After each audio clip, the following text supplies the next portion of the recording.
क्या आप थाने में प्रार्थना पत्र देना चाहते हैं? क्या है सही तरीका प्रार्थना पत्र देने का? क्या हम उसमें लिख सकते हैं? क्या हमें नहीं लिखना चाहिए? ये सारी जानकारी इस वीडियो में, लेकिन उससे पहले please share and subscribe this channel. Welcome back to my channel. देखिए, अगर देखा जाए तो हम किसी भी विवाद की स्थिति में या फिर किसी भी समस्या की स्थिति में सबसे पहले हम अपने स्थानीय थाने में जाते हैं। अब मैं आपको बताऊंगा कि एफआईआर हो या फिर कोई भी मसला हो, आपका कोई भी मामला हो, तो किस प्रकार से आप एप्लीकेशन लिख सकते हैं, और वो भी बहुत ही अच्छे तरीके से, क्योंकि एप्लीकेशन का महत्व बहुत ही ज़्यादा होता है किसी मामले में। देखिए, सबसे पहले आप लोग जान लीजिए कि जब आप एप्लीकेशन लिखते हैं तो एप्लीकेशन लिखने में आप कुछ बातों का ध्यान रखना भूल जाते हैं कि हमें लिखना क्या चाहिए।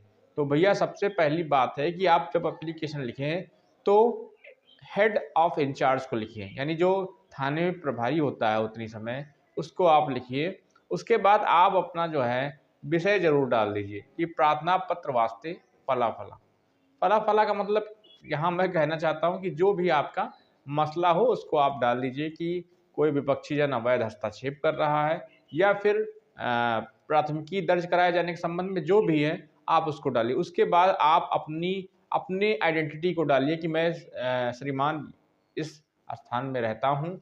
और अब आपको करना क्या है कि यहीं पर एक मेन बात आप छोड़ देते हैं कि आप प्रारंभिक स्थिति को दिखाइए। किसी भी मामले की प्रारंभिक स्थिति को दिखाइए, यानी झगड़ा कहाँ से उत्पन्न हुआ, किस कारण उत्पन्न हुआ और कब हुआ।